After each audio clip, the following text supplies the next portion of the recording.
from the starting line to the finish line, it's only 6 seconds. When we start the motorcycle, I have a little bit time to prepare myself in the burnout, but when that light flashes on the Christmas tree and I pop the clutch, I have about 6.8 seconds to get everything perfect. And I'm going from 0 to nearly 200 miles an hour, and I'm shifting through 5 gears, and I'm usually fighting something, whether it's a lean in a track, a bump in the track, a crosswind. And in my mind, it feels like it's lasting about 3 or 4 minutes. And I don't think I breathe, because when I cross the finish line, I'm completely out of breath. I think that's when the adrenaline comes rushing in. But then when you go back and you watch the video and you realize how fast everything just happened, it's pretty amazing that we can get as much done as we do.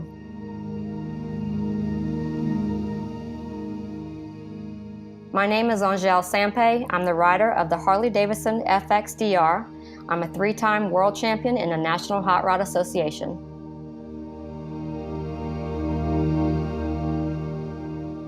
I came from a very modest family, hardworking parents. My dad worked really hard. He used to work offshore, so we missed him a lot. He was gone for months at a time. One of the things that he did do when he would come home was to take my brother and I racing on our dirt bikes. I was about 5 years old when my brother was racing, and I would just go to the track with them and watch. And I loved it so much, and I wanted to be on a motorcycle so bad. I started begging for one. And I remember from my 6th Christmas, I don't even think we were living on our own yet. I believe we were still living with my dad's mom, my grandmother, because I remember the motorcycle being in her living room in front of the Christmas tree. It was the biggest Christmas present of my entire life, because it changed my life from that day forward. I was introduced to dirt bikes and motocross racing, and started going to the track with my brother and my dad and my cousins. It was a way of life for us. I had lots and lots of boy cousins. I was one of the very few girls in the family. So I was surrounded by boys all the time, and surrounded by motorcycles, of course, and that's just what we did. It's what I remember. I remember coming home from school, getting off the school bus, and jumping in the car or the truck or the motorhome eventually. We were lucky enough to finally get a motorhome. And we would take off on the weekends, and we would motocross race all weekend long, and that was my life. That's how I remember my childhood, as being on motorcycles. When I first started racing dirt bikes and on the motocross track, there were other girls, but this is the funny thing. They were the sisters of the brothers that I was racing against. And the only class they had for girls at the time was the powder puff class. And it was mostly just for fun. It wasn't, they didn't have the full gear. The girls that were riding in the powder puff class, they would borrow the brother's bike, or maybe it was a mom who was racing the husband's bike, or a mom racing the son's bike. And they would just wear whatever they had. Of course, they had a helmet, and they would have like this little fun sideshow race for the girls. But that wasn't me. I raced in the actual class with all the boys, and yes, I was the only girl that was racing at the time. But my dad would let me race in the powder puff race for practice. He thought it was a good time to be on the track and race. And at this one particular event, I'm out there and I'm all dressed up, and it's kind of funny because my motocross outfit was black and orange. It's all these things that just seem like, there was signs of how my future was going to go. So I was in black and orange. My name was Flying Angel. I had a big heart on my chest. I had hearts on my butt. I mean, it was very odd. My hair was hanging down to my butt. There was no question in anybody's mind whether it was a female or a male on this motorcycle. So here I am going around the track, practicing, doing really well against all these other girls. And they black flagged me off of the racetrack. And my dad got so mad. He went over there and asked, "What are you doing? Why are you black flagging her off the track?" And they said that they thought I was a boy, because I was beating the girls so bad that it had to be a boy, and the boys weren't allowed in the powder puff race. He was so angry. I remember him yelling, "You're telling me her hair's hanging down to her butt and she's got hearts all over her? You think it's a boy?" But yeah, so they kind of, banned me from the powder puff races after that. Oh, I was so totally motivated to be told that I couldn't race in the powder puff class. I mean, are you kidding me? I'm a girl. I can race in the powder puff class. But they said, no, it's not fair, that I raced with the boys. I was better. I needed to be it was just really weird. How am I supposed to think? You're telling me I'm a girl and I can't race in the powder puff class. But you know what? That's fine. I'll race with the boys. But I was nowhere near as good on a motocross bike with the boys as I am on a drag bike. That's just where I belong. I belong on a pro stock motorcycle. And in my mind, I can't be beat. So when I get out there, one of the things that happens when I put that helmet on, I had talked about, the release, the stress release and the freedom. But when that helmet goes on, I grow. I literally grow in size. I grow. My favorite saying is I grow into a fire-breathing dragon, and I can conquer the world. So I feel like at home when life gets tough or something bad's happening, all I need to do is put my helmet on, and then I can conquer anything. Today in pro stock motorcycles, there's a ton of girls. I hope that I have had part of that. I hope I opened the doors for some of them and made it easier, because it wasn't easy for me in the beginning. But there are several of them now. We had one race, I think we had 8 or 9 girls. Half the field was girls, and a lot of us had qualified and did really well that race. So it's exciting to see that the pro stock motorcycle class is basically 50-50 now. You can, at any given moment, you could have as many girls out there as guys. And I don't really understand, well, who am I to say I don't understand what the interest is? I know exactly what the interest is. Just like I said, the girls are drawn to the class of motorcycles because of the way it feels. Anybody can get in a car and drive it down the racetrack. Anybody can get in a car and drive it down the highway. But to get on a motorcycle and feel the feeling of that, that's something that every woman should try at least once. But I think that's what it is. Everybody loves motorcycles, and when you try it, you can't live without it. So there's several of us now. The good thing for me is I don't get the backlash anymore. I'm not the girl. I don't have to worry about, oh, we don't want that girl on the racetrack. There's so many of us now. You have to leave us alone.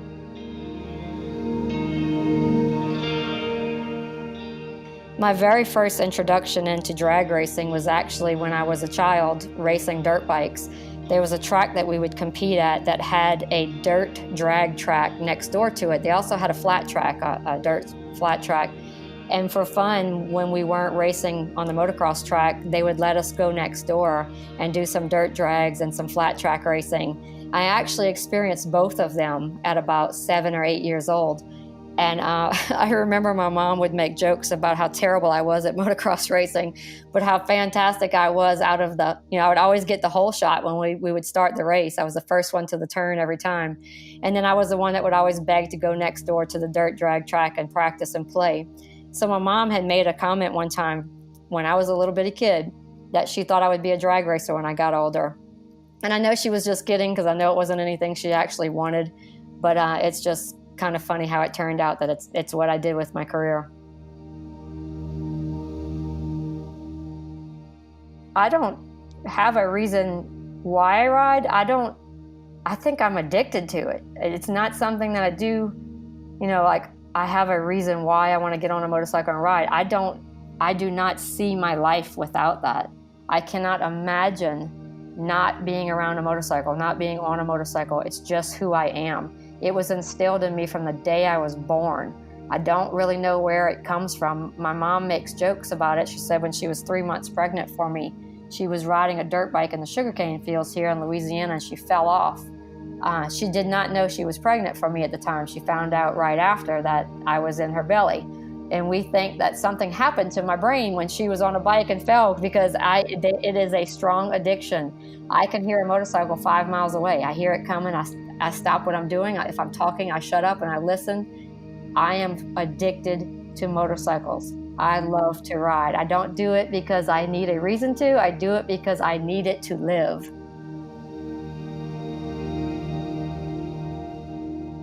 I started racing pro stock motorcycles in July of 1996. 4 races later, September 16th to be exact, I won my first race. I was #1 qualifier. I set the national ET record, and I won the race, 4 races into my career. I don't know if that was a blessing or a curse. It was so overwhelming to realize what I had accomplished in such a short period of time. I think a blessing because it really launched my career, turned a lot of heads, started getting on a lot of talk shows and things like that, and landed my first major sponsor. But a curse because it was kind of like, I don't know if my competitors really believed what had happened. I don't know if they thought it was an accident, it was a fluke, can she really do it? I know they didn't want me there. The treatment I got in the beginning was kind of rough. I wasn't accepted like the girls are today, so it was rough. I think maybe if I had struggled a little bit longer or a lot longer, that maybe I would have gained the respect that I felt like I deserved. But because I was so successful so quick off the bat, my acceptance wasn't what I wish it would have been. So anyway, that was a big part of my career, winning the 4th race I ever went to. Like I said, it launched my career for me. A lot of things happened from there. I think the next biggest thing for me, of course, would be when I won the race that put me in the lead for winningest female in all of motorsports.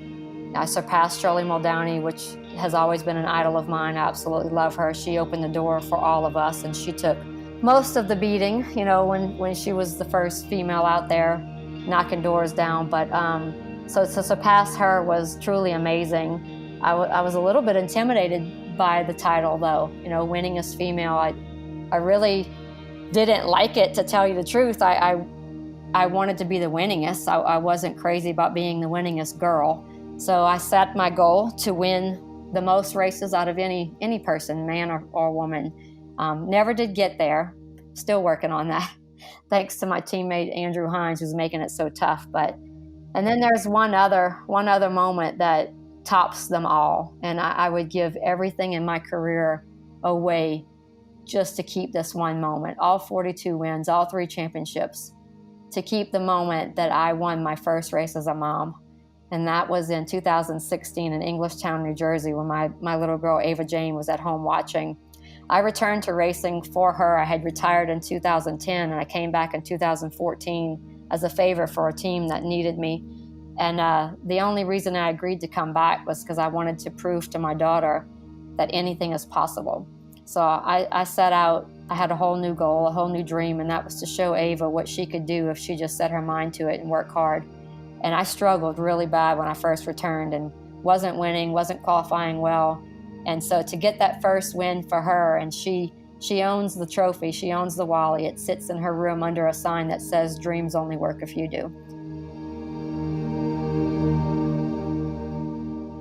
I would like to think that when I pull up on the starting line next to a competitor, that competitor being a male, that he doesn't doubt me at all.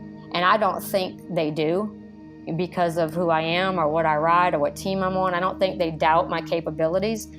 But I still do think that there's probably times when the guy in the other lane is looking over, hoping he doesn't get beat by a girl. You know, I wish that was gone completely, but I don't think it ever will be. And I'm fine with that now. You don't want to get beat by a girl, I understand that. I don't want to get beat by you either. So, I mean, I understand it completely. I hope that as far as the way people treat anyone these days, you know, if a girl comes along and says she wants to try to ride, you know, not necessarily race a pro-stock motorcycle, but a girl walks into a Harley-Davidson dealership and she wants to ride a motorcycle, I would hope that no one would ever look at her like she doesn't belong there, because she has just as much right and just as much capability as anybody else. So that's what I'm rooting for.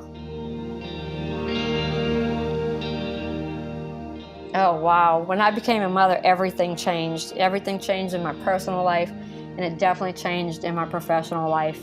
One of the biggest things I had to overcome was not taking chances anymore, you know, not being as brave as I was on the bike as I was before.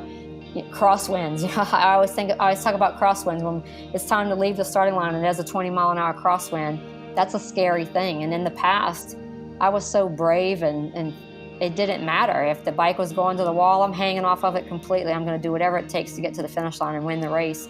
And the second my little girl was born, that changed. So I go down the track now and something goes wrong or something's pushing me out of the groove, I think twice about whether or not I want to try to correct it or how long do I want to fight it. So at first it affected my performance. You know, it took away from my success because I think I was backing off sooner than I needed to. I kind of lost some of my confidence, and I had to get that back, and it's definitely back now. I know that I'm in control of the motorcycle. I can make it go where I want it to go, and if it's totally out of control, then I just shut it down, you know, because I'm going to live to race again next weekend. But it was definitely a big thing for me to overcome the fear of getting hurt, because now I'm a mom. I actually have a foster daughter. We're just about ready to finish the adoption getting really close. She's my little cousin. So she came into our lives full-time about 3 years ago. And then she's almost 6 years old now. And then my daughter, Ava, she is why I do everything. She's why I breathe. She's why I race. She's why I work so hard. I just want to teach both of them what's possible. I don't ever want either one of them to doubt what they're capable of. And I didn't want them to just have to read articles or watch videos about what Mom used to do, which is why I returned to drag racing, because I wanted them to see it for themselves. And the great thing was that I did struggle in the beginning when I came back. And then I kept trying and I kept working and I finally won. And now I'm on the best team ever, and I know I'm going to win some more. And both of them are watching, and it's the best feeling ever.